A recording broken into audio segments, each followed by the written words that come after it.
We're back. Good morning. How are you doing today, Mrs. C? Doing well, thanks. Lots to do before we leave for Vegas, but it'll get done. A great book to finish reading. I don't really care to read myself, but That's okay, I do enough for both of us.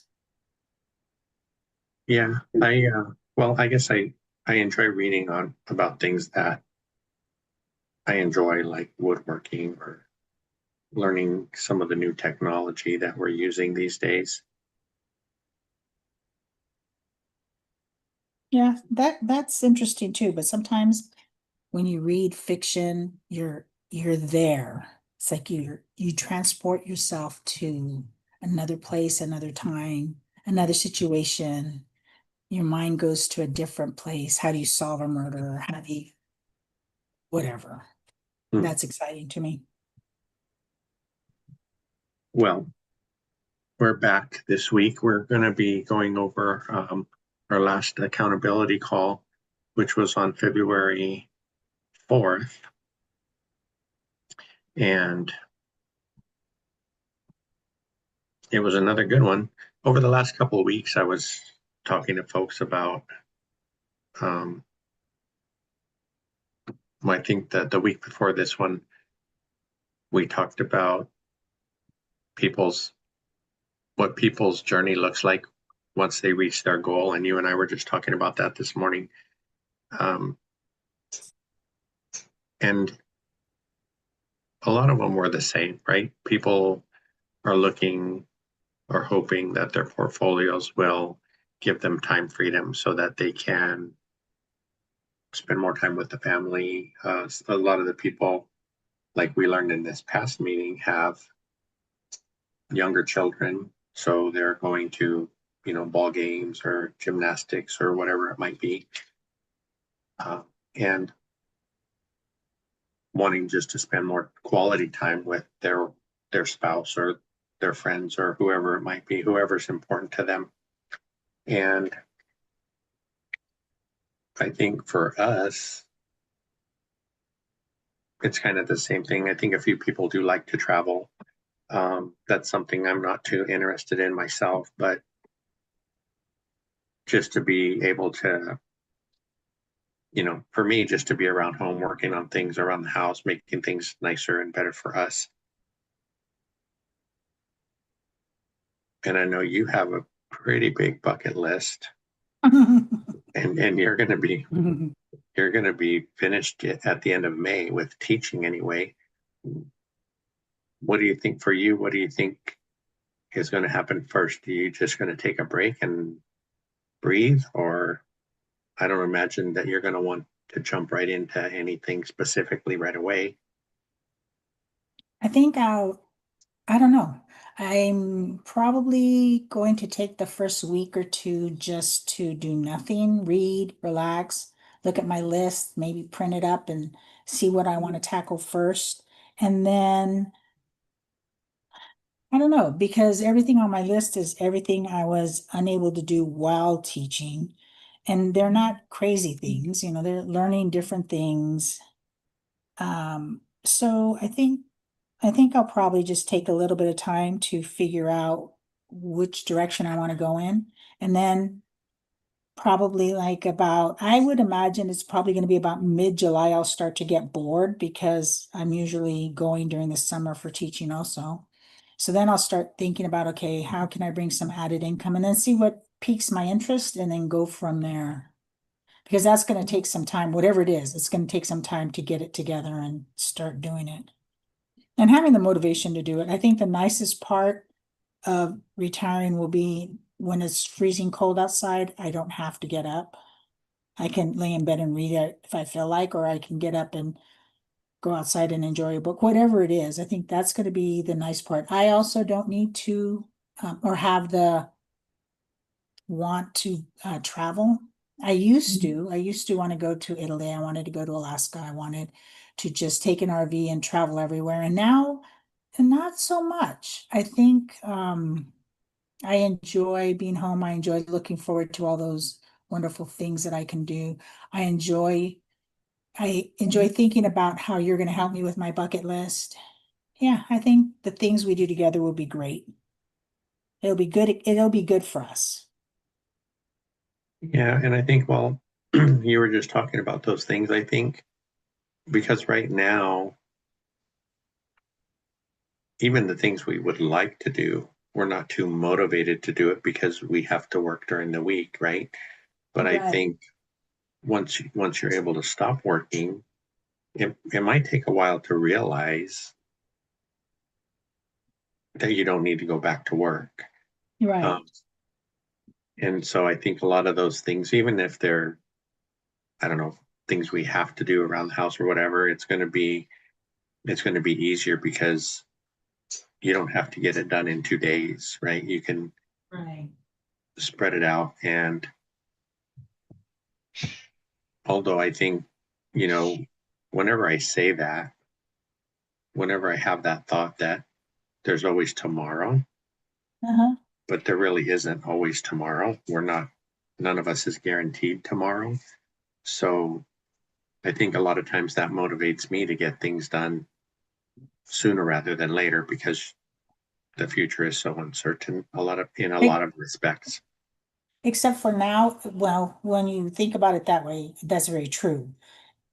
I think you start think your priorities change because you're not working.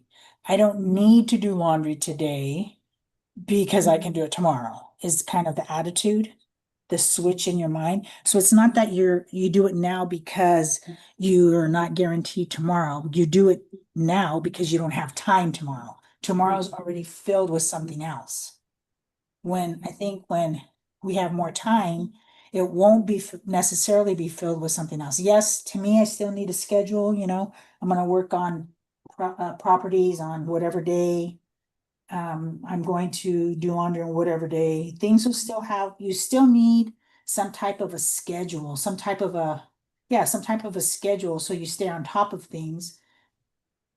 And also so that you look at your time as what other things can I do that I want to do, not what are the things can I do that do I have to do in order to make it to tomorrow or to make tomorrow easier. Does that make Mhm. sense? Yeah, yeah, it does. And it does take a lot of pressure off, not having to do something right away because if you do half of it today and half of it tomorrow or the next day, that's good enough. Um, I like James's comment. A 6 month nap sounds pretty good. So, hi James.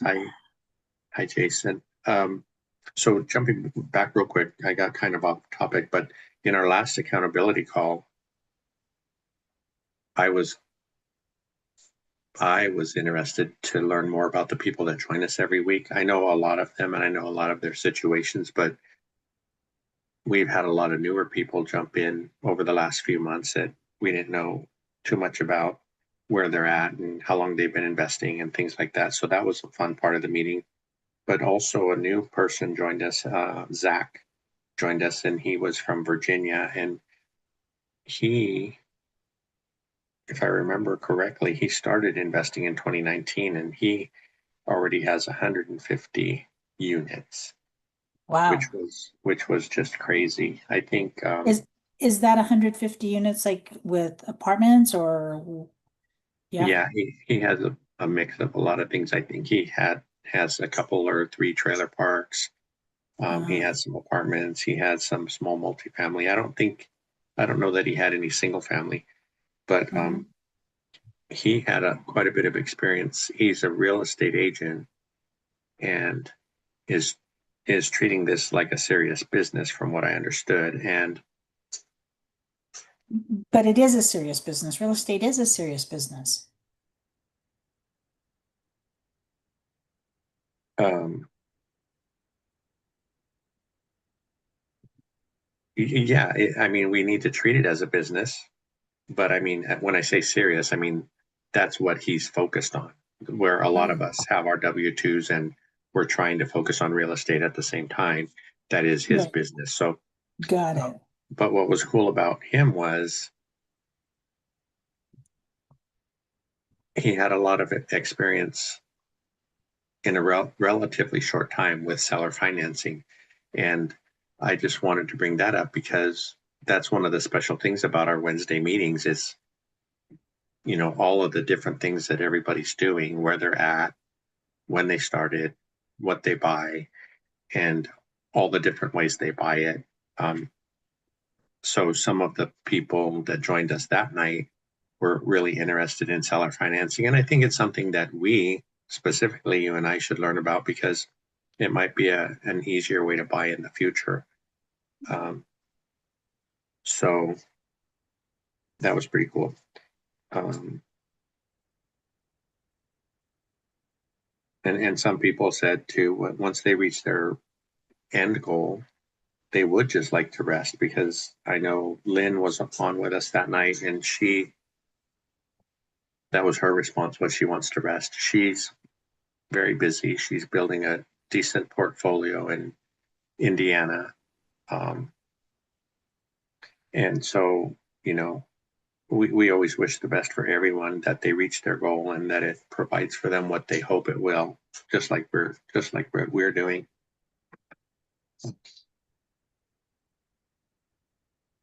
And I see Karen jumped in. Karen Molnar has been someone that um, we've communicated with over the last several months, and we've actually spoken in person through Zoom. But I think she's really awesome. She was asking if we have an accountability group every week. So Karen, we we have had a Wednesday accountability call every week for going on 2.5 years now, and that is every Wednesday evening at 6 p.m. Pacific. And if you mean about today, Saturday, um, probably over a year ago, Mikey started doing these accountability highlights where we talk about our Wednesday meeting and key points that we share with everybody that didn't attend the meeting. So now Cynthia is um, Mikey's life changed a little bit. He got married, um, he was working weekends for a while. So Cynthia has stepped in. She says temporarily, but she's doing these with me on Saturdays. And we try to do these every Saturday at 11 a.m. Pacific. We won't be on next Saturday because we'll be in Vegas at Zuber's event. And but we hope to continue them after we get back. And yeah, so Karen, if for some reason you don't have the link or anything, if you ever did want to join on Wednesday, because those aren't live, um, that's a meeting that Zuber had asked us if we wanted to put on his platform in school so that the school members could join us also. But before that, it was just my call, and people got their invitation through me at that time. So we'd love to have you if you ever have time to join. Um, so the one other kind of cool thing. So someone had a question about Section 8 because she has a she's acquiring or she just closed on a duplex and one of the tenants is Section 8 and they're at um, their rent is way below market. So she was wondering how she could get that bumped up a bit. And I think one of the most critical steps with Section 8 is there's a timeline that you have to get your rent increase into them within a certain amount. I think we start the process 3 months ahead of time before the lease expires. So that gives them time to approve it, or if they deny it, then maybe you go back in and help uh, try to negotiate things so that you can get the increase. I know on our place in Milwaukee, we had put in for a small rent increase on one side because that tenant is Section 8, and Section 8 kicked it back. They didn't approve an increase. And because they also do a rent study for the market. And that's what I've been telling people, ever since we got started in Section 8, just because the FMR, which is the fair market rents, that could say 1,200 a month. But if the if all of the rents in your area are below that, they're not going to approve 1,200. So there was some kickback there. And then also sometimes that number for fair market rents includes utilities. So if it's 1,200, maybe 150 of that or 200 is utilities. So what you actually get for rent is 1,000. So I think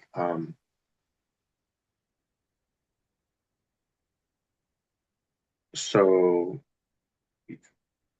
and not all Section 8 um, is easy to work with. It varies from city to city or from whatever jurisdiction. So if you're able to go in and talk to them and find out how it really works and what the timelines are so that you can make the best decision for yourself. One person in the group had mentioned that same kind of issue where he wanted to bump the rent up, but Section 8 wouldn't allow it. So he told Section 8 that he was not going to renew that tenant because when he placed a new tenant, he would be able to get the better rents. So I guess that's one way to deal with them, to see if So, they, so do we know, do they ever, after losing a spot, do they ever come back and say, okay, we'll give you that money, or do they just let it go? in his case, they came back and said they would approve the rent increase because if that tenant didn't get renewed, then they were going to have to find the tenant another place to live. Right. So maybe that was the reason that they okayed it. And um, it's not an outrageous amount that it's increasing, but I understand with so many people who are on Section 8, that gets to be a pretty big amount overall. yeah, in his case, it was like a $400 difference. Wow, I that's don't know. awesome. Yeah, I don't know how that happened, but maybe the tenant was in there from a long, long time ago and nobody ever asked for a rent increase. That could have been the case. Right. Um, so that was another good topic that night. The other one So that, excuse me, but really quick, that's another reason why as tenants, I mean, as property owners that have property managers, that's why we need to stay on top of our property managers so that way um we can put that bug in their ear, we make sure that we go to um I'm sorry, go make sure you go back and well, did he talk to Section 8 or does he do his own? Is he a property manager? yeah, he dealt with Section 8 himself. So then being able to go back to Section 8. So if you have a property manager, would you go to Section 8 or would the property manager? Even though we have property managers, we can still get in touch with Section 8 and learn about the process for ourselves. But and what we've been doing, because we did miss that window that I spoke of earlier, where I had talked to. It was when we got Dawson. It was one of the single families of ours in St. Louis. We bought the property with a tenant, and we didn't know anything about Section 8. And by the time I learned, we were beyond that window, so we missed out on a rent increase for that year. That tenant ended up leaving, so it wasn't that big of a deal. But now I'm making a point to contact all of our PMs and say, hey, what is the deadline for rent increases? When do we need to start? And at least if we're communicating that through emails, And if the PM missed the deadline, we might have some recourse in that, Right. in that case. I don't know if they would pay us the difference because they lost out on some money for us or what, but it's important. So I'm trying to stay on top of that. So how do you stay on top of everything? Do you have a binder, a whiteboard? What do you do to keep on top of all of these? Because you also have your business that you take care of. Yeah. So right now it's all in my head. So, Now I'm scared. but I contacted our property managers and I got copies of the leases so that I know when the leases end.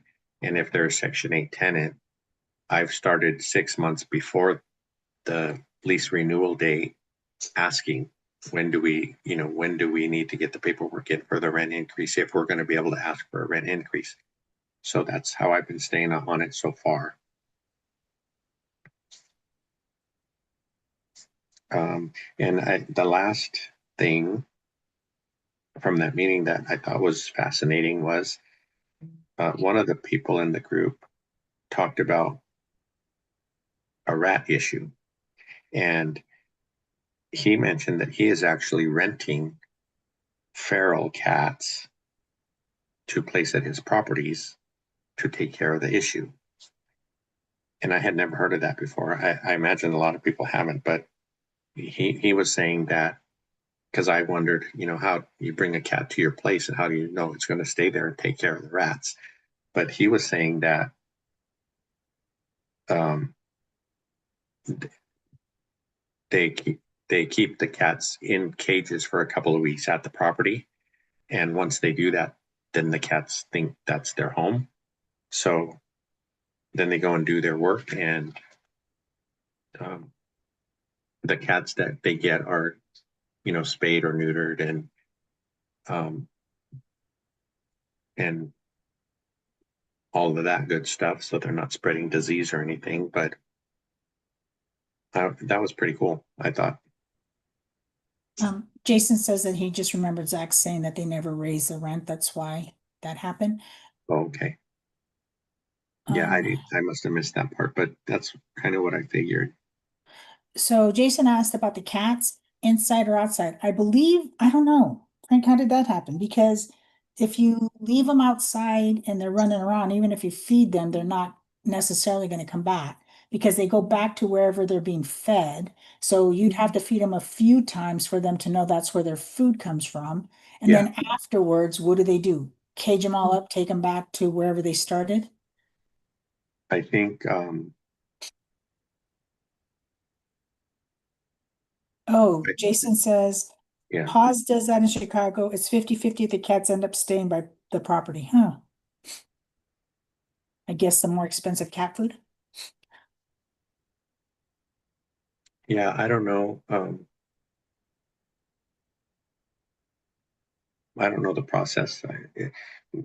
We've had a mouse issue at one of our properties, and we had pest control people come out and set traps and bait and those kinds of things, and that seemed to take care of the problem.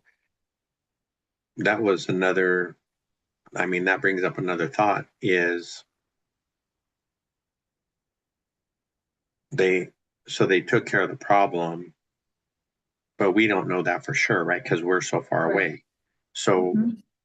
I was I wanted to check with the property manager because when we have the three in St. Louis that we have, the leases are coming due within 120 days. So the Okay. Section 8 tenant, they're starting the paperwork for them.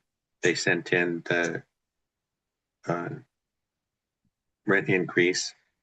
And then I was curious about an inspection because, we talked about our Milwaukee duplex the other day and the toilet issue, right?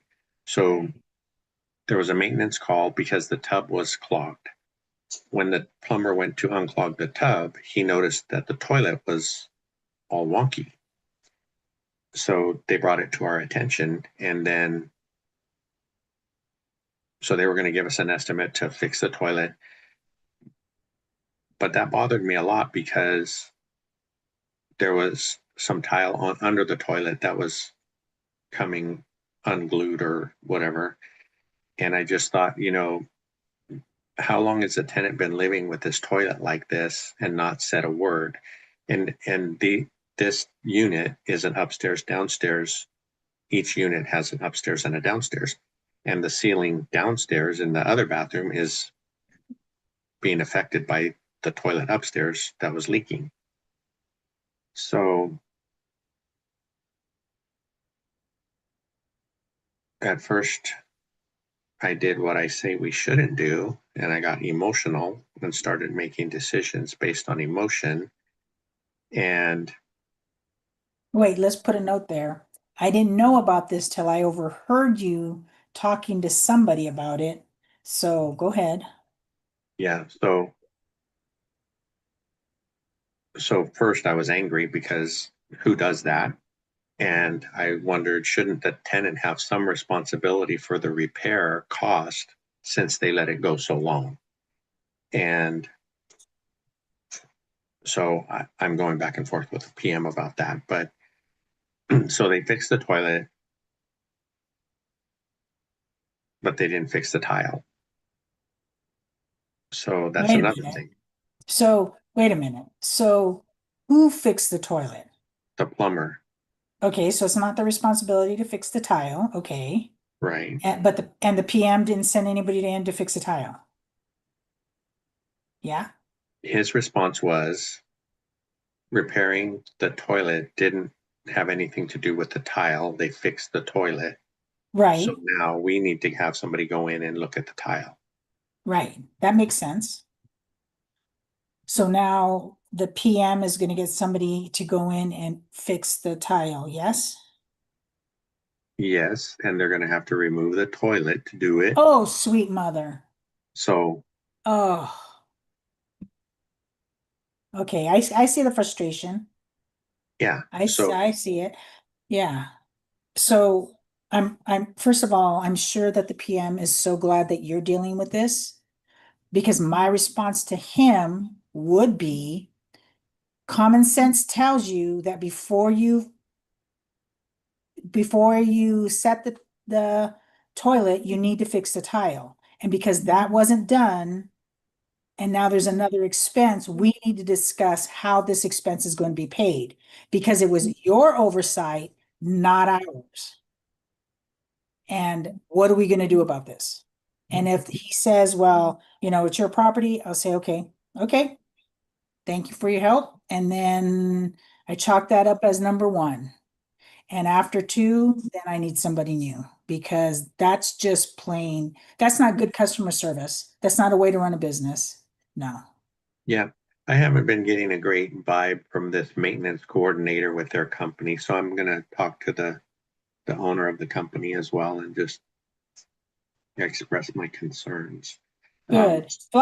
Flavio asks, what is the cost of that job? So what's the cost of them setting the toilet? And then what's the cost you think it'll be for the tile? I don't know. I think the toilet part. So when I first talked to him, unclogging the tub was $127. Right, And then as I was waiting for the estimate for the toilet and the tile repair, he got back to me and let me know they fixed the toilet also, and the total cost was $316. So whatever that minus seriously? 127. So Oh my almost goodness, 200, okay. probably 195 or something like that. Okay, So I wanted to jump back for a second and yeah, let Karen, not to worry. We would always love to see you, Karen, but I know where you're at and the time difference and things like that.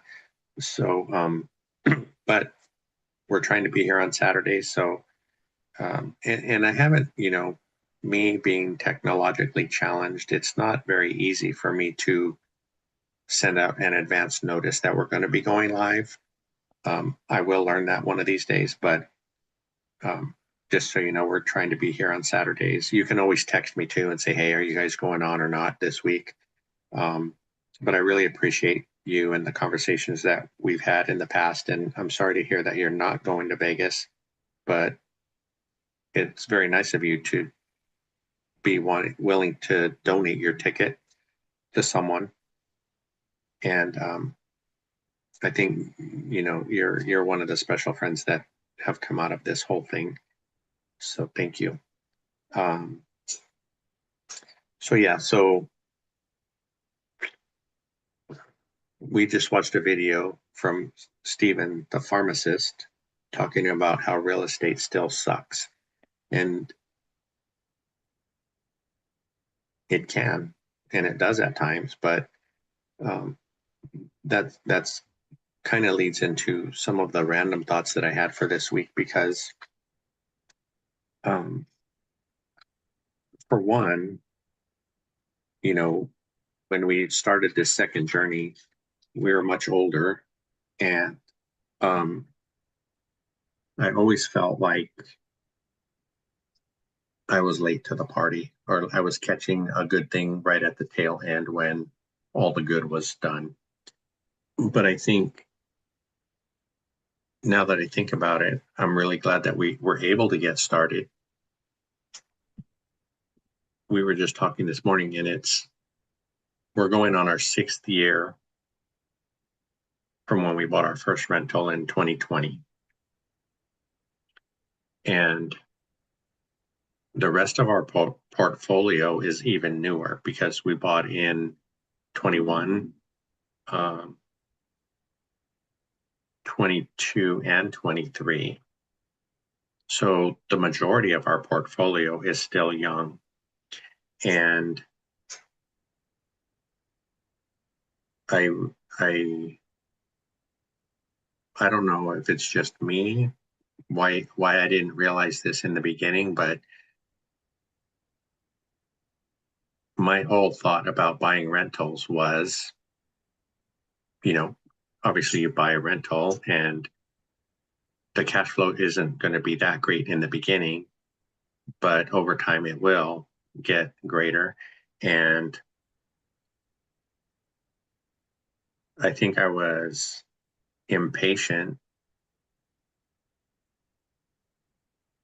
and then I was disappointed because we weren't going to be able to retire on that income after 5 years. And now with that realization setting in, I was talking to Cody Evers the other day, and I made the comment that, I finally realized that our portfolio is so new that we can't retire on it today. So I'm going, well, we've been trying other things to create other streams of income to help us until the portfolio matures, I guess. Um,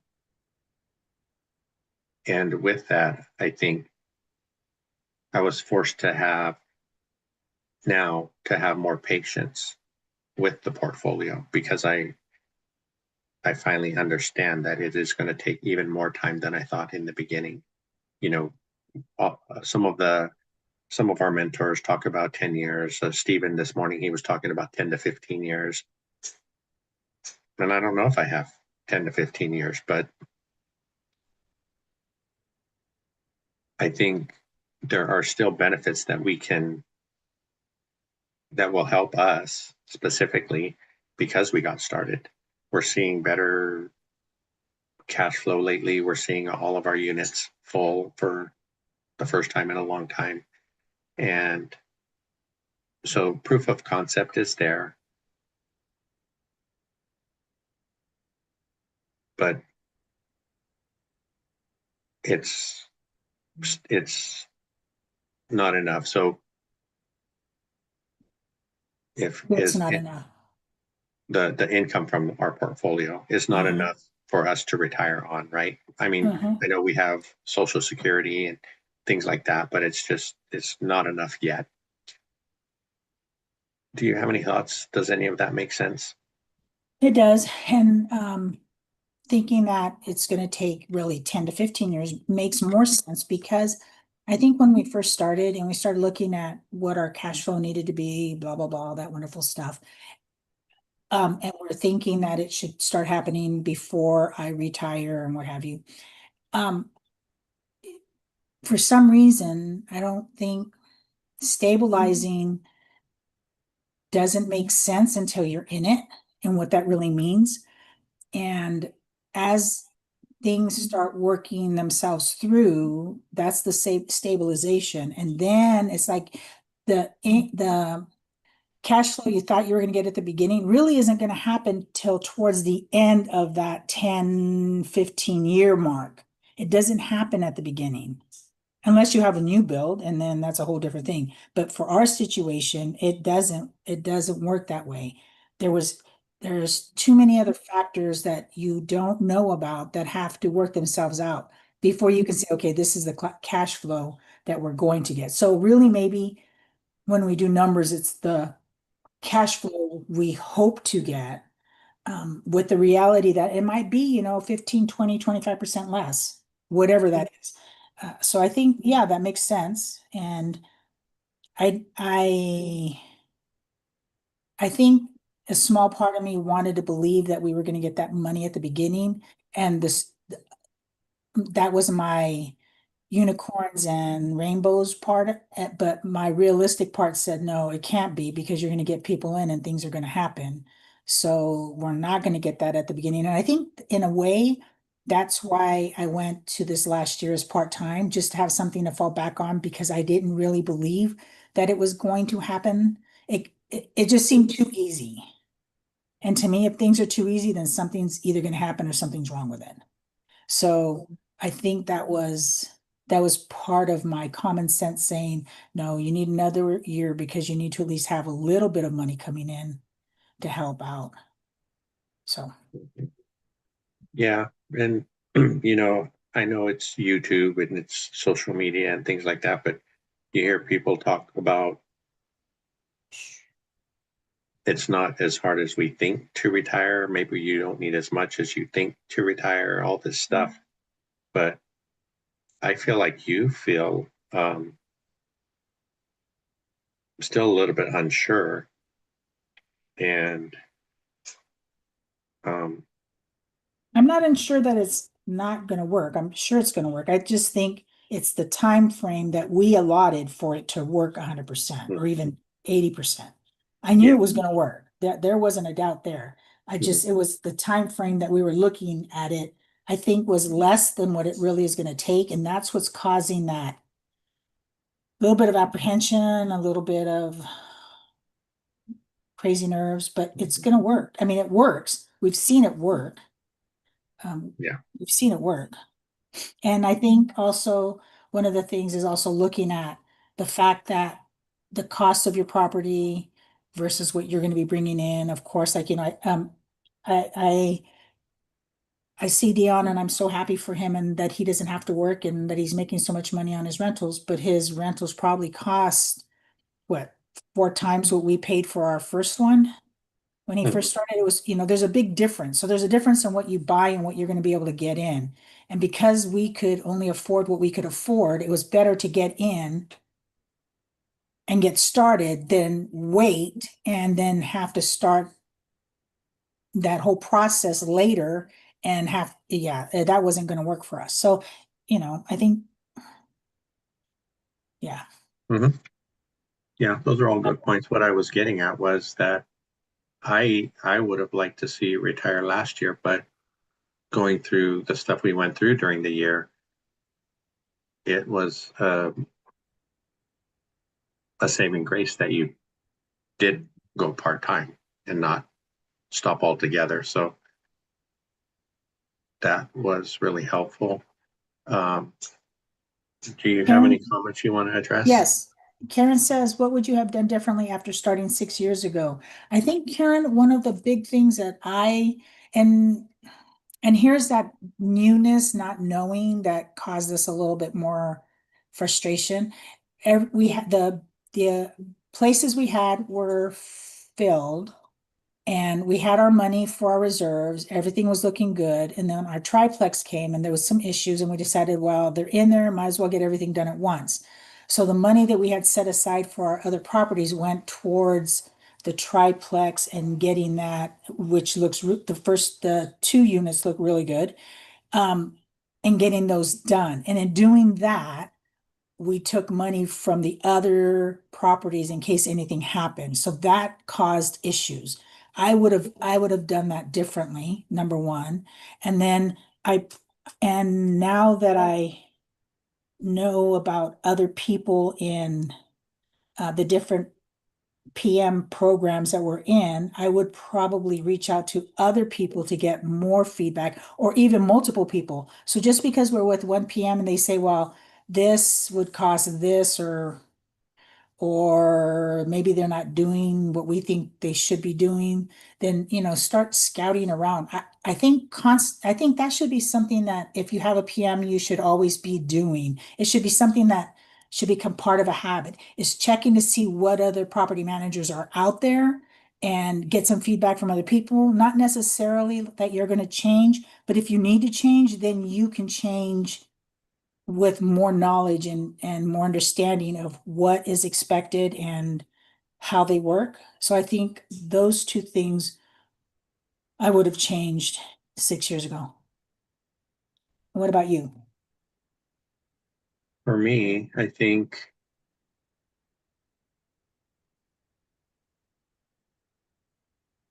I would have probably, we didn't hear the advice in the beginning about buying one or two and stabilizing, right? Right. Like you said earlier, the stabilization wasn't something we knew or understood. I think I would probably try to do a better job of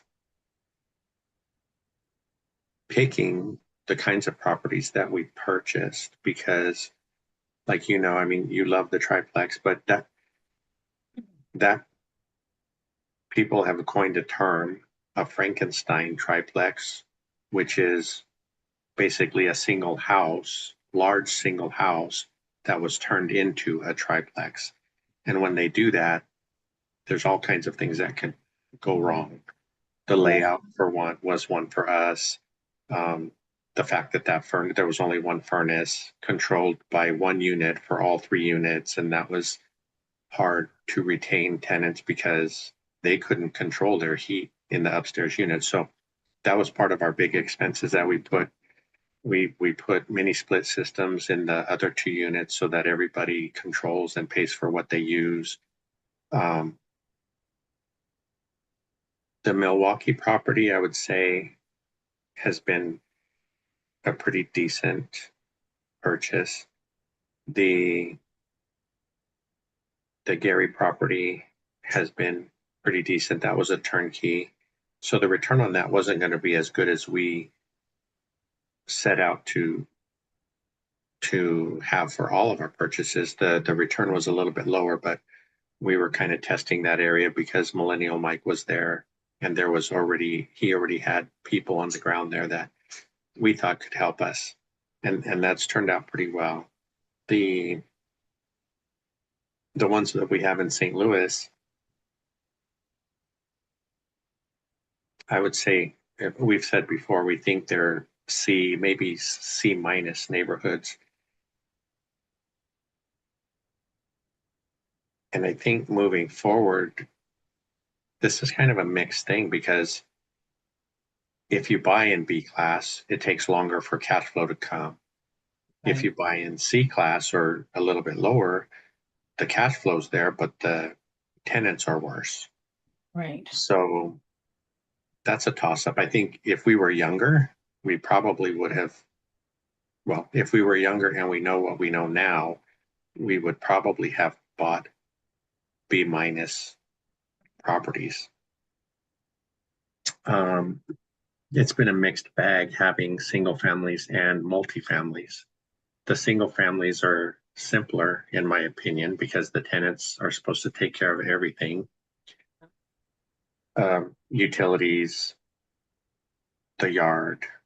so lawn care, snow blowing, um, that kind of thing. But on the triplex, we pay for, I think we pay for garbage, and we pay the gas, but then get reimbursed from the tenants for that. In Milwaukee, we need to pay for the water. Uh, so the small multifamily, for that reason, I like single families better. I do too. And it just solidified when we had to sell the one. It's a lot easier to sell a single family if you need to than it is a multi, which, yeah. So I think having a mixture is good. Mhm. There's a balance, there's that if I need to raise some money quick, I can always sell one. Um, it's Yeah, nice to have the small multi because yes, one roof, all that wonderful stuff. And you have, the three tenants. If one goes, then you still have the other two. So yeah, I agree. yeah, Uh, and that's go ahead. proven to be the case over the years, right? Right Mhm. now we have one unit that we're turning, but the other two units cover the mortgage and then some. So that part is great. Yeah, yeah. Um, Jason said it's best to test run for a year before pulling the retirement plug. Yes, and I think that's why I did the half year, Jason, and the money that I get for my part-time, I've just been putting it in the bank and I've managed to use only, except for 2 months, able to use only my social security to continue to buy the things that we normally, like groceries and all the extra stuff like that. Um, to see if that's possible, and it is, but except, okay, here's a wrench that people tell you about, but you don't know until it happens to you. Frank's insurance went up about $150. So that's something you know it's going to happen, but you don't expect it to be that big of a jump. So that cuts into whatever. I mean, that's an expense. So it cuts into, like, you have your budget, you can cover everything. You might have a little bit extra to throw in the savings for a rainy day, but when stuff like that happens, that's what causes a little bit of anxiety for people who are 100% on retirement and they have a very strict budget. Um, so, lessons learned. Mhm. One of the, I guess one of the other things that was harder to digest because having our weekly meetings and just being in the community that we're in, there are some people that seem to be doing very well, and a lot of them started when we started, and so trying not to compare yourselves to them is hard. I know better now. We can't compare ourselves to like the Dions, but what I would say are regular people with W-2s and investing, and you know sometimes it sounds like their journeys have been perfect so far. But on the other side of that, I'm grateful for a lot of the people in the group who share the realities, right? Like I mentioned Stephen's video earlier today, and he mentions a lot of these challenges. And I'm thankful that there are people out there that share that, not because I'm never happy to hear someone going through that, but it helps us a little bit to understand that we're not the only ones going through it. And I think that's one of the biggest things that has helped me personally be able to continue because, and we share it all the time how hard things got for a little while and all the thoughts that went through my head, about selling everything and living under a bridge or something like that. But Sorry, that's taken up by some of my students. We've already sectioned off parts. yeah, so is there any other comments you want to get to before we move on? Hold on. Um, we're just having a little conversation here about Let me see. Thank you, Karen. Karen says, appreciate your candor and honesty. We'll always be learning as we go. Isn't that the truth? And I love this encouragement from Jason. He says, good news is after you do retire, your cash flow from the rentals will keep growing. And I think that's something that people forget. I know I do. Because let's say this week, the rent is, I mean, this year the rent is 650, they raise it, it's going to be 750 or whatever. You don't ever think about that. I mean, you see it going into your account, but it it's something that you need to celebrate. Yes, we're getting more. Yes, it's going to be easier. Yes, life is going to get better. And it's especially, which brings me into another thing with Jason and I were chatting about medical coverage when you retire. It's so stinking complicated, and it's every state is so stinking complicated that I can seriously understand why people just say, okay, I'm just going to do whatever they tell me to do and let it be and pray for the best. Because it's so intricate. It's like, how in the world can you even understand it? And even when you get somebody who helps you, it's still not enough. So I can understand that. So I think the biggest headache for anyone who's retiring or looking towards retirement, it's the medical part of the whole mess, because that's probably the most unpredictable entity out there. You already know pretty much what your rent's going to be or your mortgage payment. You pretty much know your food and all of those. You pretty much can, within a few dollars, know which way it's going to go at any point. But that medical part, man, that's a craziness all itself. Yeah, and well, you're pretty healthy, but I'm on all kinds of drugs, and you just wonder if we do end up moving, like we've been talking about all this time, to be able to afford, uh, well, to trade our equity here to buy something, hopefully cash somewhere else, to eliminate our highest bill, which is our mortgage. I think that would be great. I try to take care of myself the best I can with the conditions, whatever conditions I have. Um, but there's that cost too, each month the prescriptions or whatever are so much. And And the thing with that, so we looked at moving to Washington because, less expensive, get rid of this mortgage payment, what have you. But it's more than just moving somewhere where you're going to be able to pay cash for where you're living, because you have to also take into account what is their health care system like and how much is it and how do you qualify? How do they figure that out? I mean, there's so many components to it. It's more than just, oh yeah, we'll get rid of our mortgage payment, we'll move there and everything will be rainbows and crocodiles. I mean, rainbows and dinosaurs. It doesn't happen that way because there's other costs.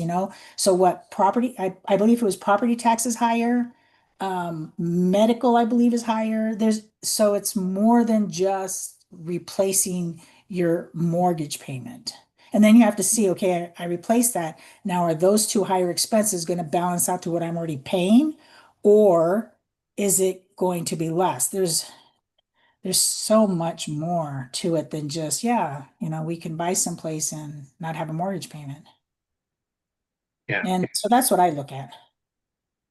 yeah, that's important. Oh, excuse me. That's been something that has been going around social media too. It's like you hear all these places that it's really cheap to live, but there's no hospitals or doctors. So you Right. have to be Mhm. careful. Or the places that you can live are so far. So you think, okay, so really statistically, you shouldn't live more than 15, if less than, minutes from a major health, like a hospital, doctors, whatever, the older you get. You shouldn't be fit more than 15 minutes away, just travel time, what have you. But all of those places are more expensive because even though you're on the outskirts of some of the bigger towns, they're still more expensive because that's where everybody's moving to. Yeah. Yeah. So there's a lot of unknowns about it. And I hope that, I don't know, I'm sure it's holding me back a little bit, not being able to know for sure how things are going to play out. I was just talking to Dion recently about, and you and I have had the conversation about maybe we should try renting somewhere before we buy because you can't pick your neighbors. And what if they're not good neighbors? Then you're kind of stuck, yeah, trying to resell a new place that you just bought. You'd lose quite a bit of money that way. But, um, and Mark mentioned following him to North or South Carolina. I don't know if that's a neighbor that I would want. Um, but we checked out those parts of the United States, and I think the biggest drawback for me would be the humidity, and the people that do live there talk about it. It's a serious thing. Um, and it's very different from where we're spoiled where we're at now. So, um, and I was just going to say to Jason, I appreciate everything that you're putting in here, Jason, that you don't need to stop. So there's all these things. I really enjoy talking about all this stuff. It seems like hopefully it's helpful for some of the younger people in the group because I know a lot of them don't consider being at this stage where we're at in your life because, hopefully they're young and healthy and haven't experienced um, too many hardships. But, getting back to what I was saying earlier about having to let the portfolio grow and mature and all these other things that we've been diving into to try to create more streams of income. It, um, I don't know if it was Jim, Grumpy Contractor, I was talking to about, all these little side hustles, right? So you and I have tried the letter writing thing, which was working very well, but then they banned it in California. There are But you know, still, when people think about that, I'm sorry, I didn't mean to interrupt. When people think about that, they go, yeah, that's a scam, or yeah, that's not gonna work. And to be perfectly honest, when you started it, I was like, okay, Frank and I were looking at you like, okay, yeah, go for it. And didn't think it was gonna work. I was like, okay, this is like one of those behind the barn, let's make a deal kind of things. And so, together we would just look at each other and go, yeah, okay, go ahead, keep writing your little heart out. And then when it started to work, it's like, okay, now I know it's going to work. Now I'll get on board. But it's like some of those things that you don't, that seem, I don't know, kind of shady, kind of whatever. How is that going to work? How does that make sense? Yeah. I mean, I probably wouldn't have done it if you didn't, but and not only that, that was kind of fun for a little bit. I got tired of writing the stinking cards, but when the money started coming in, it's like, okay, I could do this. I could do this. I can understand how people can really supplement their income with this. And then they put a, a cap on how many you could send out. Okay, I could still do this. This is doable.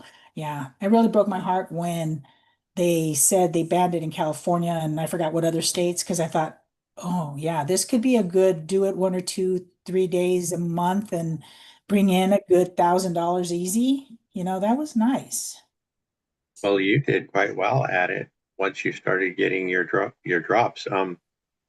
So, so the letter writing side hustle is real.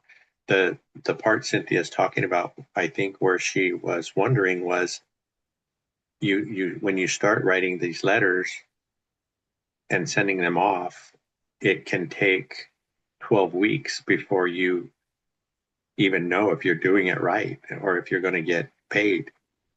And my first drop was like $1,000. And once she saw that, she got excited and started writing and wished she had started 12 weeks earlier when I did. So, like I said, they banned it in California. Had to do with Indian casinos. And we probably made about $7,000 together doing that. There are still states where you can do it. So if you guys are interested in anything like that, just let us know and we'll share what we know.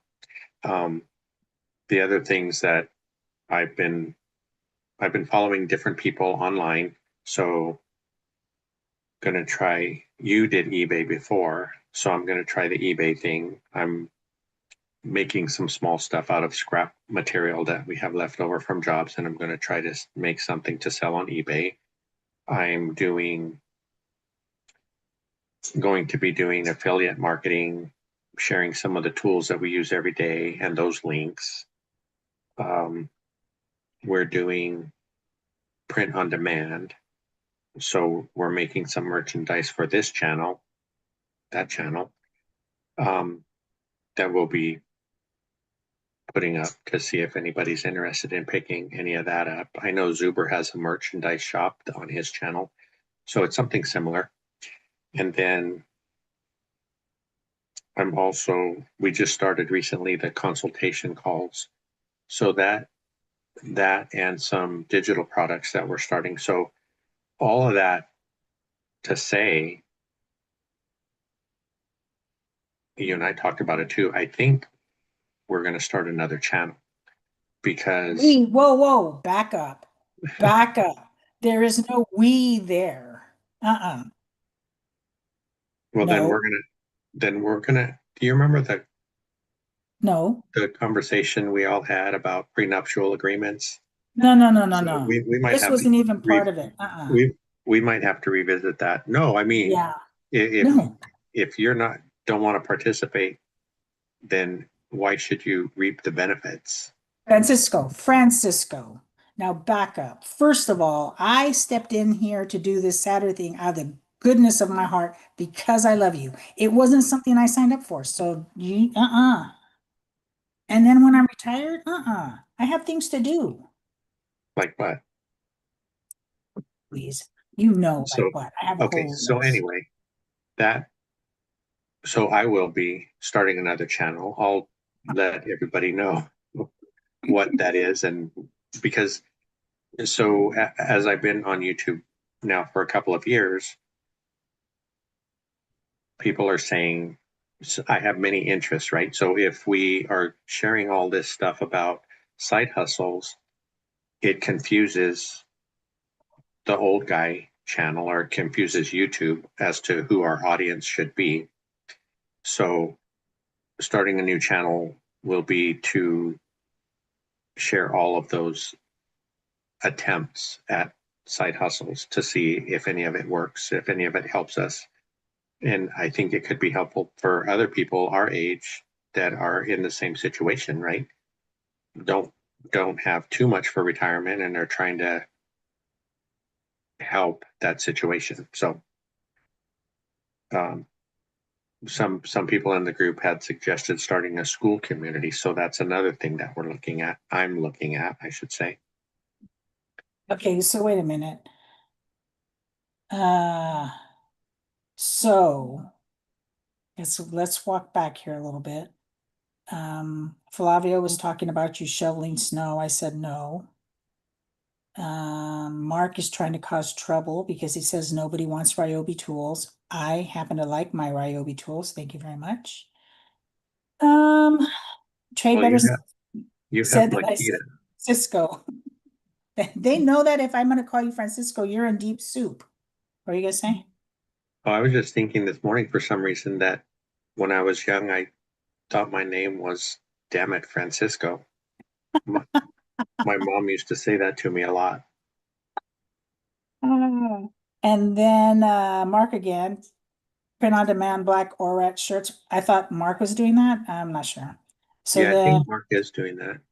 okay, so then Grumpy said you're toast, which is true. And then Lynn, let's go back a little bit. You said I support Frank on this. I said, on what new channel? He said we should have a vote. All in favor, say yay. And then Lynn says yes. So are you talking about he should start a new channel by himself? That's the real question, Lynn. Uh, Well, yeah, I mean, I just say we because it's mhm. we. I'm not saying that you need to, No, that's not no, come something that on. you need to do. Uh-huh. Uh-huh. So, Um, And Flavio says, financial firefighter who has Ryobi, you'll be removed from this channel along with me. So Flavio, you're saying that you don't like Ryobi either? Huh. Just because you have the fancy Milwaukee stack boxes doesn't make you a good craftsman. Let me put it that Amen, way. Deb. Amen. And J6 says, I second the black t-shirts. Yeah, Mark, you should really look into that. That would be nice. Black would be nice. If you were able to make a nice black shirt, I'd be in line to buy one. If who made a black shirt? Mr. Mark, financial firefighter. No, Lynn, by himself. Lynn Yeah, says but not by himself. when Mark makes the black t-shirts, I hope he puts them out in real people sizes.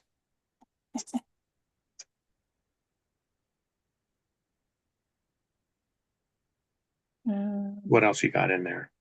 Um, we're not even going to talk about Lynn and her vote. That's no. Karen says she likes Ryobi. I really like Karen. What do you mean? Okay, Grumpy, you and I have to talk in Vegas. You with this no Ryobi? Okay, Well, I don't even want to go on that because I'll just go on a rant. So go ahead. Go ahead, dear. You take it.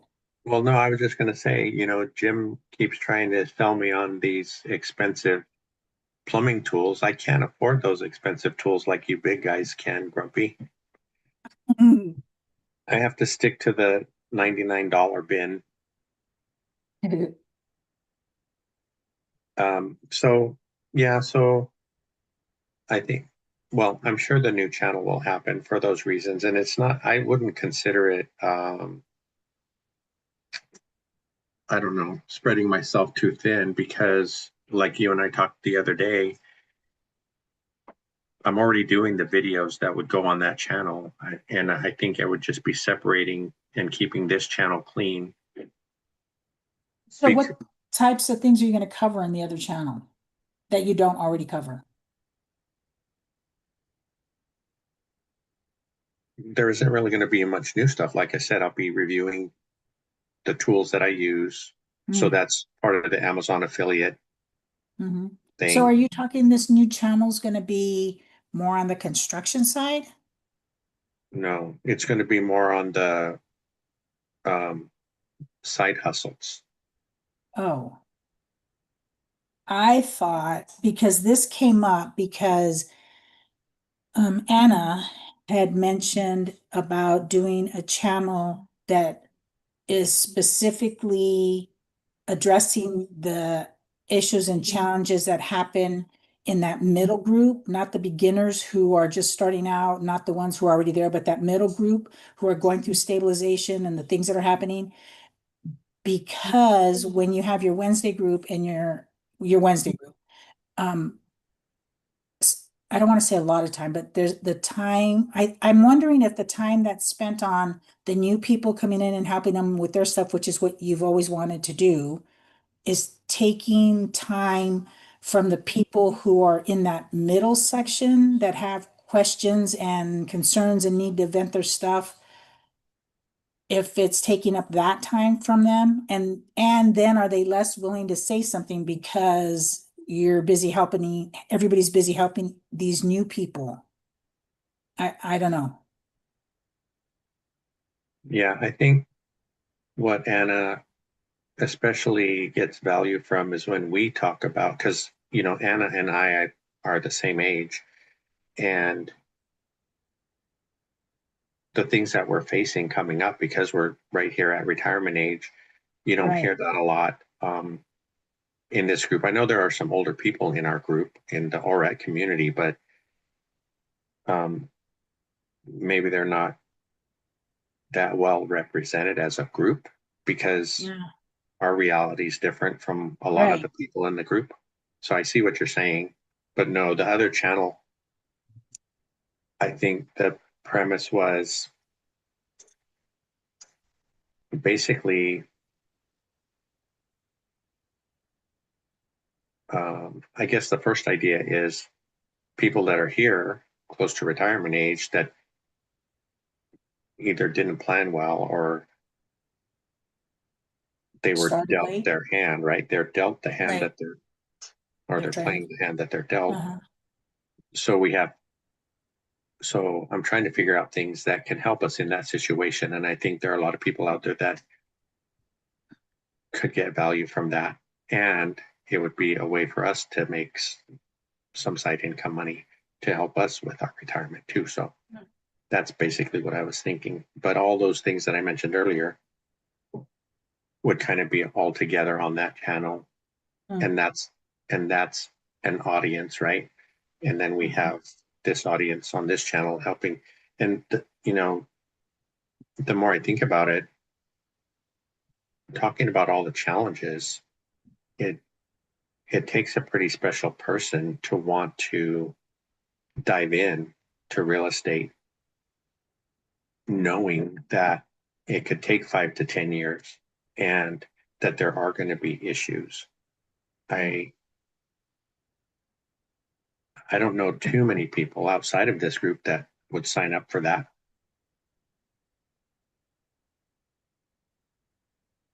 Mm. I guess I was trying to figure out how you're going to market it because it it shouldn't sound like a repeat of what you do on Wednesdays. No, it's not going to be.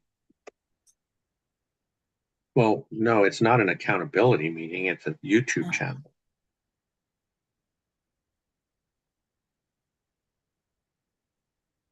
I guess we could discuss this later because I have a lot of different questions now. Yeah, I'll let you know what's going to happen as soon as we sign off. You always sound so tough when you're with everybody. And then when you get off, it's like, oh, honey, I was just feeding the audience. Oh, my goodness. Yeah. Well, I can't, so we're supposed to be in Vegas next Wednesday. I can't show up with bruises. Oh, my goodness, my goodness. Oh, you act like you get beat every day, only every other day. Boy, I guess people could tell we've been together quite a while, huh? Whew. Forever. Um, yeah, Uh, but it didn't help my case once you learned where to hit me that it wouldn't show. I know. I learned that being a teacher. Okay, you're getting Okay, sidetracked. stop it. Come on, behave now. Okay, so we talked about not comparing ourselves to others. We talked Yes, about different sources of income. yes. Um, we So did how do anybody? people, so does anybody else have a different source of income that they're trying, or that would be really good to know? And how is it working? Yeah, because I'm really struggling with that. Like, what other things could I do? I don't feel like I'm really capable of a whole lot other. My whole life has been teaching. I don't know. Okay, go ahead. Next. That was pretty much all that I had to share on those points.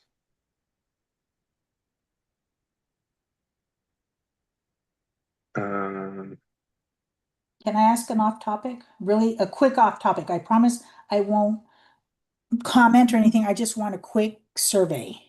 okay, I want to know who's going for which team on the Super Bowl tomorrow. Just put it in chat. Just curious. the Super Bowl's tomorrow. I stopped watching when Pittsburgh wasn't going to make it. Ah, I know you're in a building year like I am. It's okay. Another building year. We get everybody ready and to be excellent players and we trade them off. Uh, Well, yeah. Have you shared that you have two teams? I don't know how you Of get course to I have do. two teams because I Because Los Angeles is my home team. And I don't know why, ever since I was little, Minnesota Vikings, the Twins, those are my other two teams. Those are yeah, those are Twins for baseball and the Vikings for football. I don't know why, but that has always been. Hmm.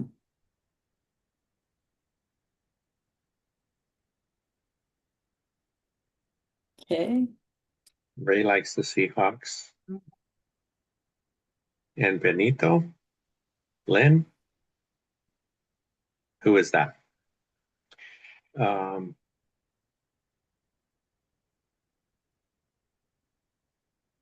oh, Yeah. I have to tell you, Lynn, Cynthia does like Bad Bunny, but Oh my gosh, she is. Oh my gosh, I just love I him. I've stopped being a fan of his. I think he should go Why? back to Puerto Rico or wherever he's from.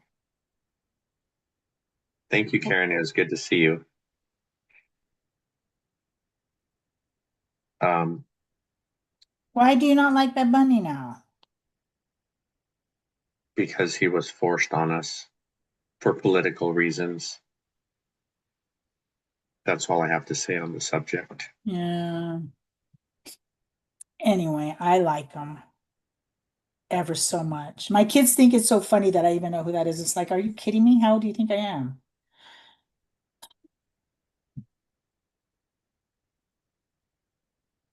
Yeah, I J6 says he wants the better team that day. Very diplomatic, J6. Okay, go ahead. What else were yeah, you gonna ask before I get off topic again? I'm hoping the Seahawks win. Anybody that beats the 49ers is okay in my book. Amen to that. But I got used to the Steelers making it to the playoffs year after year and fizzing out right then. So it's just what we do. I knew the Bears weren't going to make it. Hmm. That was all scripted, by the way. The Bears, all the wins that they had. Talk about having refs in your pocket. Okay, You went off topic there. yeah, I think we went off topic. I Lynn said you guys can't be friends anymore. That's okay, Lynn. We could be friends. Well, maybe not after you wanting me to do this other stinking thing, YouTube thing. I don't know, Lynn. You can't understand a word he's saying, and he's not even that cute. So what's up with Oh that? my goodness. Oh my goodness.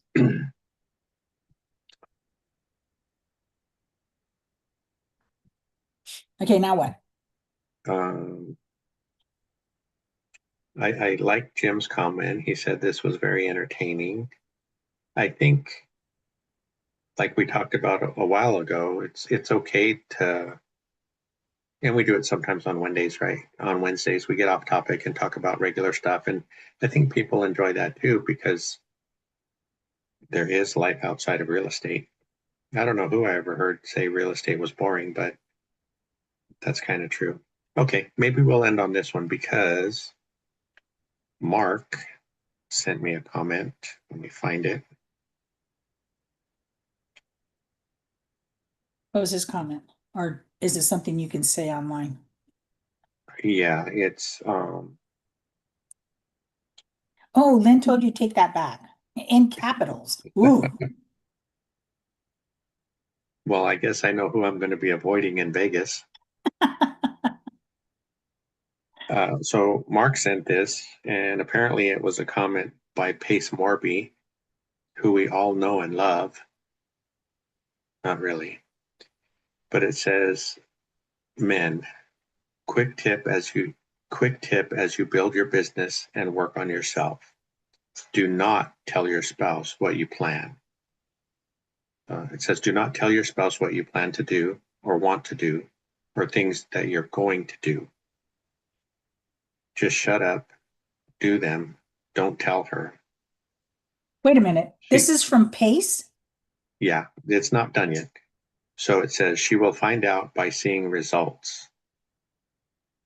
He says, "I wish someone told me this at 20." And Oh, at first I oh, wasn't sure, but then I think I started to agree with that statement because it's not like you're hiding, like I'm not hiding stuff from you. I'm trying to do things in the background to better our lives. Do I need to tell you everything that I'm doing? yes. Because are we not? Okay, okay. Let me take a deep breath because he just made my blood boil. Okay, so first of all, is he married? Pace? Yeah. Yeah, For how long? they've been together for quite a while. His wife was doing some shows with Zuber for a while, weekly. She's an agent. Um, and Pace was a contractor when he started out, so he can't be all bad. But Well, not all contractors are good either. Okay, so the whole thing of don't tell your wife what have you, why wouldn't you? Why wouldn't you let your wife? The only reason you don't tell somebody something is because you're hiding something. And if you're going to hide something, then what does that say about your relationship? So well, I don't think it's hiding anything. But how do you not figure? Okay, so I'm going to go and buy a house and fix it up, and I'm not going to tell you because I'm pulling $150,000 out of our account. Are you kidding me? no, I don't think that's what it means. I think um, so. What if he has a plan just to start working more overtime to help you guys So why wouldn't he with the just day say, to "Hey, day? hon, I'm going to be putting in a few more hours overtime just to let you know." Why not share that? It doesn't have to be a big discussion, but why not share that? If you started working a lot of overtime, yeah, you're gonna say, hey, I'm gonna be working da da da until this time. Okay, maybe it's because maybe their relationship, one, I can tell the relationship is a lot different. You and I tell each other where we're going, what we're doing, one for safety reasons, one because if I would like to know if you're going out of town, if anything happens, I need to know where you are. I don't know. I just don't agree with that. I just really don't agree with that. That just has me tapping my foot and probably needing some antacid before I go get sick. That's ridiculous. How could you not want to tell your spouse what you're doing? You're sharing your life. You're sharing, this is my day to day. How was your day? Great. Yeah, I found out I have to work extra time because of this. Okay, good. Okay. What can I do to help you here while you're off doing something else? To me, that's just all about sharing your life with each other. Yeah, yeah, that's another point for him. I think I think Mark just threw that out there because he was hoping we would get into an argument about it, I but know, but it's I not. think Um, I think Go we're ahead. past that. We're past that Yeah, in our relationship. So, exactly. okay, so what if I started to work overtime and I didn't tell you that I was trying to save up enough money to Don't even to, go there. to Don't even go there. I already know uh, what you're gonna say. what I was going to try to save up enough money to take you to You see, I knew any it. concert other than Bad Bunny. Ah, I knew you were going to say that, Francisco. That You don't have to tell me. Okay, so you don't have to tell me why you want to work overtime, just that you're working overtime, to help us get ahead or whatever. That's okay. Okay, it's like I'm working every day until whatever time, and then I say, yeah, I'm going to be working 2 hours over every day. You're not going to stop and say, okay, why do you need to work that much over your salary? They're not going to pay you any more money. Why would you not ask me that? It's like me working extra for us to go to Vegas. I tell you, this is what I have to do. This is what I need from you. It's like we work together on these things that need to happen. Why would you not want your partner to know what's going on so that you guys can help each other? Because that's what a partnership is. That's what a marriage is. It's a partnership to help each other and to support each other. I want to support you in doing the overtime that you're doing for us. What can I do to help you? It's not because I don't trust you. It's because I want to support you and help you be part of that. Yeah. Nice try, Mark. Okay, so let's see. It also says, I hope Zuber has a surprise speaker because he has pace set for 2 hours. Well, that's 2 hours of a nap that I'm gonna have.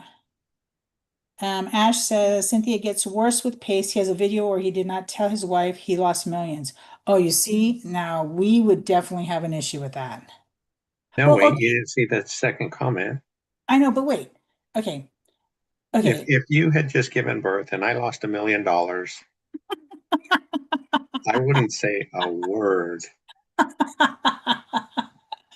Ah, I believe Pace and his wife subscribe to every traditional marriage where his duty is to nourish the family, but a safe space and his to provide and be the leader, which he talks about giving up your full trust to the leader.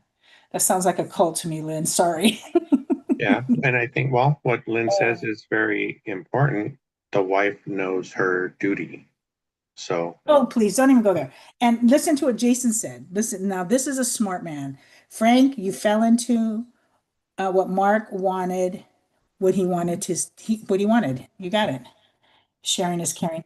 I love Hillis. There's no overtime being self-employed. Exactly. Or if you're salaried, there is no overtime. You just work.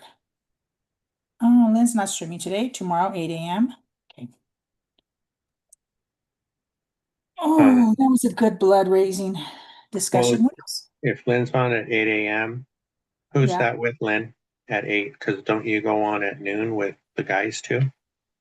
Um, yeah, so I don't know. Well, something that was circling around in my head when we were talking about not going to a Bad Bunny concert was that's as that's as bad as anybody who wants to see the Backstreet Boys or New Kids on the Block or Oh, whatever that. stop it now. Hmm. Okay, Ash. The wife knows her duty. It was nice knowing you, Frank. Exactly. Well, so Ash, I'm wanting to know Oh, who Ash is. I haven't seen them here before, but it interesting. seems like they're in the group. I was just wondering what their real name is. Uh, Okay, Lynn made a comment that says they're also Mormon. Not sure if that is common in their religion. Good point. okay, now the Mormon thing with multiple wives, that, Okay, stop. Francisco, stop it. That's not what she's talking about, and you know it. how did this go So, so far from real estate? because if it is part of their religion, then yes, I can understand why he responds and does and says the things that he says. Yes, I can understand that if he's Mormon. That Yeah. makes sense. Well, I Poor always guy. just, I mean, it seems like every time I've heard him talk, um, it's the same thing every time. It sounds like a commercial to me. And True.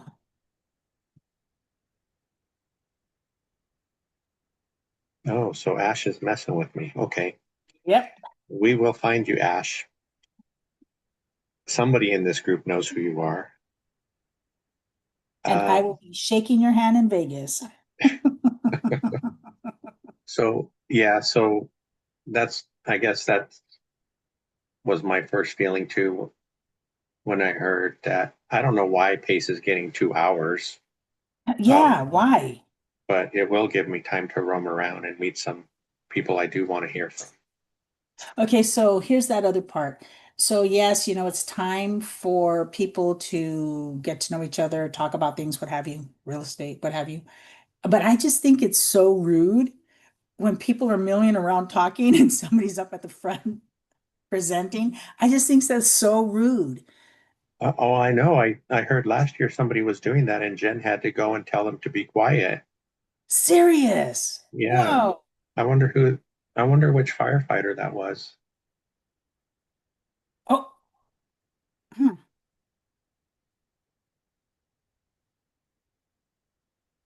Flavio, I'm his hero. There's no need to ask. Flavio asks, Frank, who is your hero? Do you mean in general, in my whole life, or in the group? Because I have a lot of people who I would consider heroes in this group. Oh, Jason, Jason just moved to the top of your list of most uh, liked. Jason. Jason is my hero. Thank you, Jason. Uh, Well, I wonder.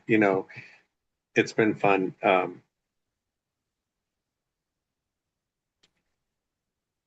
getting to know Ashley. And so you're going to be in Vegas, right? I thought I heard that you were going, and it would be awesome to meet you if you are going. Um,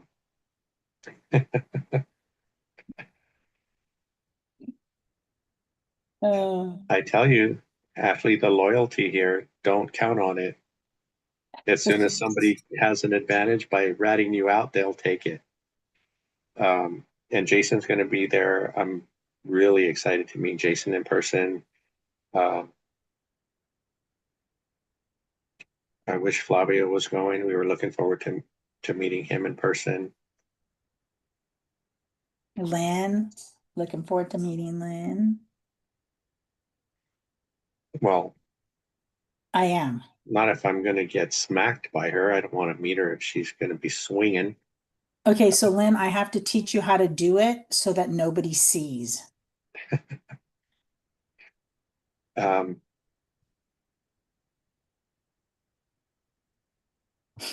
so yeah, so we've talked about that for a minute. The speakers, there are a few speakers that I'm interested in hearing. I know, young Cody is opening. Dylan is opening on day 2. There's some of the younger people who are already millionaires. I think that's awesome.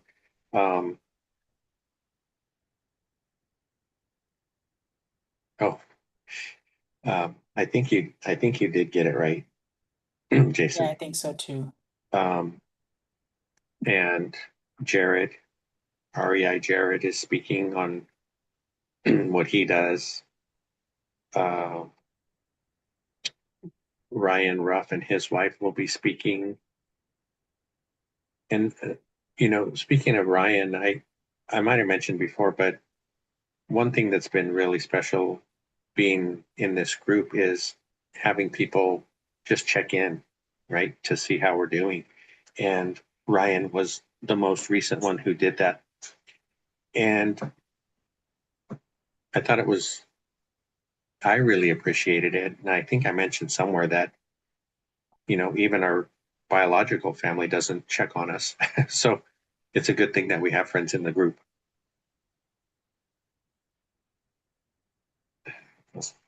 Oh, yeah. Lynn has a boyfriend, so she already knows how to Not leave marks. not leave marks. Um, okay, well, we're probably running out of topics unless anybody has any questions. To Flavio's question about a hero,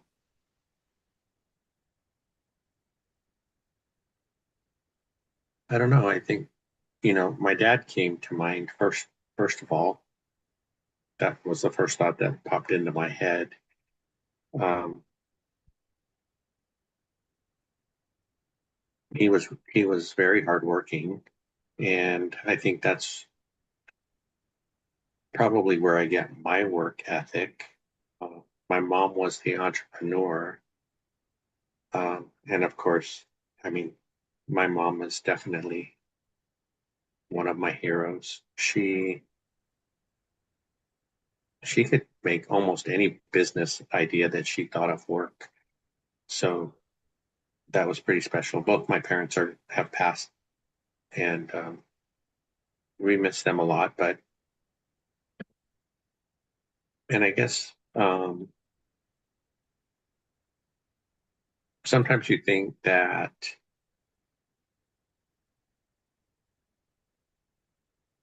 I guess you wonder if they're proud of the way things are turning out for us, the the way that they hoped it would. I know we hope that for our son, that we gave him enough tools to be successful on whatever journey he takes. Um, so yeah, my parents are probably first on that list. How about you? My aunt and uncle who raised me, their work ethic, the whole thing that they didn't have to take in another person into their family that was already stretched thin and did that wholeheartedly without even thinking about it. Good people, good people. They've both passed and miss them daily when things are happening, good and bad. I miss being able to reach out and tell them about it. But yeah.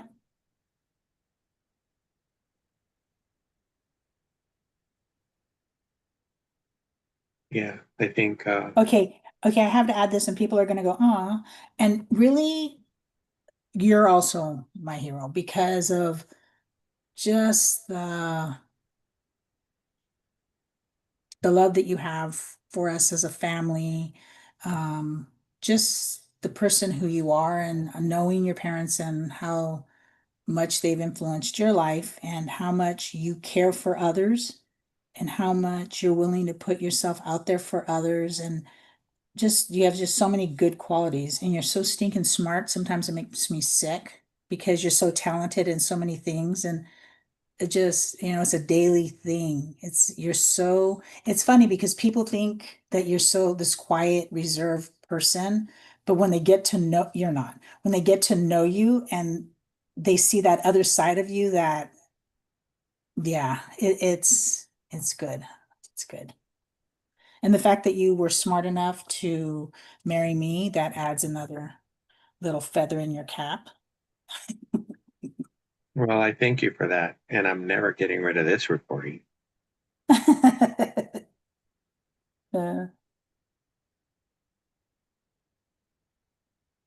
Uh, Jason asks what we're packing for the trip. I know the first year we went wasn't very cold, huh?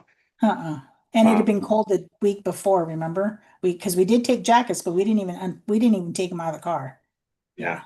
that first year Vegas flooded the week before we went, so we weren't Yeah. sure what we were going to find. But um, I'm just packing normal pants, shirts, and a jacket. I think.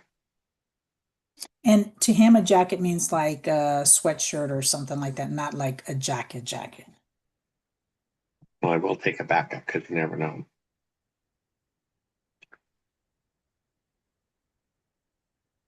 Thank you, Jason. Thanks, Josh. Lynn asked, best decision he ever made, right? Yep, the best decision he ever made was asking me to marry him. But you know what? When we get to Vegas, I'll have to give you that whole story because it wasn't, like most people that are together a year, 2 years. This is his sense of humor.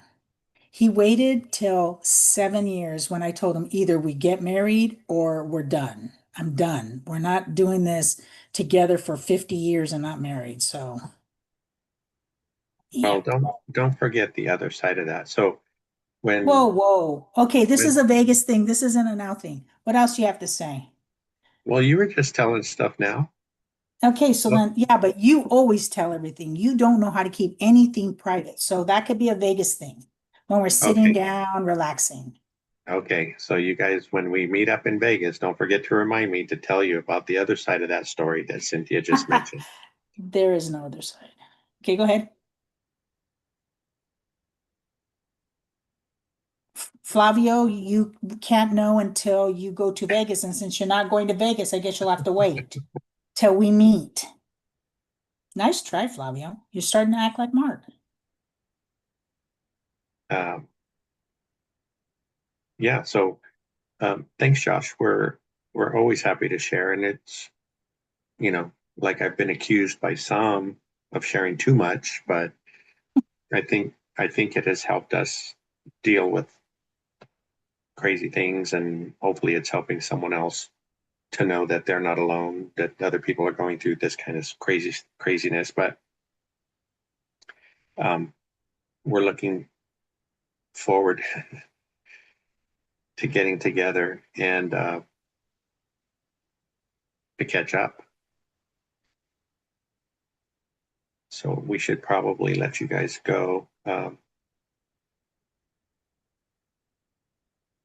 Okay, now I have to say it. No, no, just Um, wait. Just wait. Be patient. You see, yeah, you can wait. Just wait. well, Yes. because No, no. when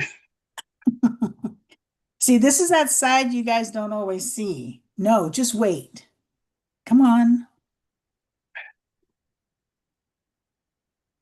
Okay, you guys, looks like it's time for us to go. So thank you for listening to us go through all this crazy stuff, all these weird thoughts that pop into my head. Um, and if, I think all of you have my contact information. If you guys, uh, Bill, you're going, right?